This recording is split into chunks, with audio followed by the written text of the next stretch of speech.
I promise we're going to talk about Oreo cookies. Yeah, everybody got really hungry right there saying that, but we'll explain what that means. We'll explain later. Make sure you stay tuned. Meantime, Hillary Clinton and Donald Trump continue to dominate the polls and the conversation, but one candidate, well, he managed to steal a few headlines and bring out the inner eighth grader and a lot of news anchors this week, including yours truly.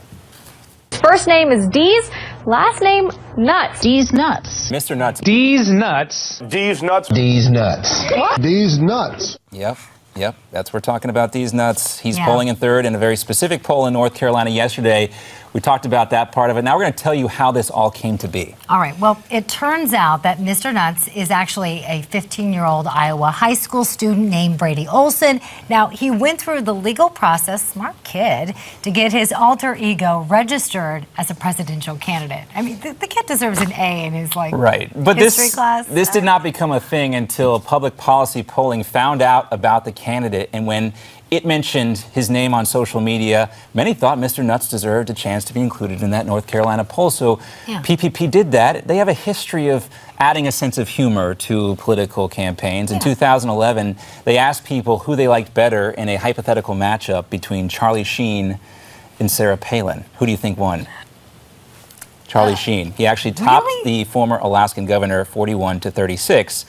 That was amongst independents. So there's a little background there for you. And I think that's the last time we have to talk about Mr. Nuts, right? I think so. Maybe not. I don't know. Kudos to him, though, for getting people interested in the political system. We're always giving kudos to Trump. Kudos to him. Good job for an eighth grader. Kudos to him. Meantime, let's move on. I want to talk a little bit more about Carly Fiorina. She had that impressive debate debut in the Fox News undercard, and many look forward to how the former HP CEO will handle herself on the big debate stage during the next debate hosted by CNN. But not so fast. Even though Carly has been rising sharply in the polls, the GOP's only female candidate might get shut out again. For more, we welcome in commentary writer for the Washington Examiner, Ashe Schow. Welcome to Newsmax Now, Ashe. Good to have you back. Hey, thanks for having me. All right, so Fiorina clearly won the JV debate, but don't take my word for it. Let's listen to what some of the pundits had to say. Anybody who's seen her in person or watched her give an interview comes away impressed. I don't think there was any knockout punch that you could say, oh, Carly knocked everybody else out. It was that she was sharp. Carly Fiorina, I think, won this debate. She stood out in a way that was, I think, obvious to nearly everybody. There's the all-star panel there. So what gives here, Ashe? How could she be cut out of the CNN debate? CNN's debate metrics are going to take into effect the national polls, the average of the national polls dating back from before the Fox News debate, which means candidates that had high recognition early on and had high polling numbers early on are most likely to get in, whereas someone like Fiorina, who really only came into the public sphere after that debate, you know, people didn't really know about her beforehand, she might get shut out again because those early polls where she polled at less than 1% are going to be included, and that's going to bring down her average. Now, here's what I don't understand, because, you know, you would think that CNN, even though they probably don't want to talk anything about Fox News, they would have enough forethought to say there might be some big changes that come after the Fox News debate, so maybe we want to alter our methodology for how we're going to pull our candidates. Right, absolutely. I mean, you saw a lot of candidates take nosedives after the Fox News debate. Rand Paul, for one, took double-digit nosedives. I believe so did Chris Christie. He didn't do all that well either.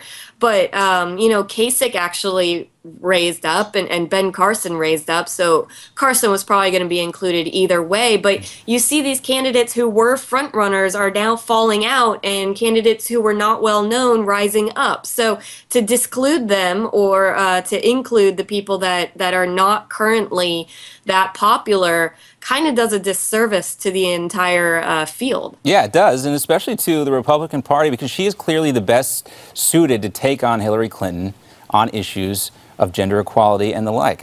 You know, this seems, and you know, if you're a conspiracy theorist, maybe you're thinking CNN wants to keep her out of the race so she can't go after Hillary Clinton.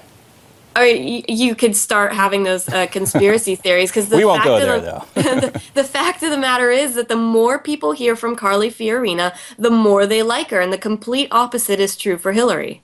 All right. Well, yeah, that's true. And you know, even though she's rising in the polls, do you have any idea how much higher she'd have to get to offset the problem she had with polling initially? I think she'd have to get to Trump levels at this point. I mean, and consistent, because she was so low in the beginning that I don't think if those early polls are included that she'll end up making it into the CNN debate. All right, well, she doesn't mind being the underdog. We'll see what she can do. Ashe Schow, thanks so much for being with us. Thanks for having me. All right, there you go, Ashe Schow. See if Carly gets shut out. Well, just ahead on Newsmax Now, the name-calling continues while Donald Trump is calling Democratic presidential candidate Martin O'Malley a pathetic baby in true Trump fashion. A big explosion in the Big Apple sends workers to the hospital. We'll have the very latest on their condition and the ongoing investigation. And some lucky divers make a multi-million-dollar discovery off the coast of Florida where they hit the jackpot specifically, I should say. All that and much more coming up on Newsmax Now.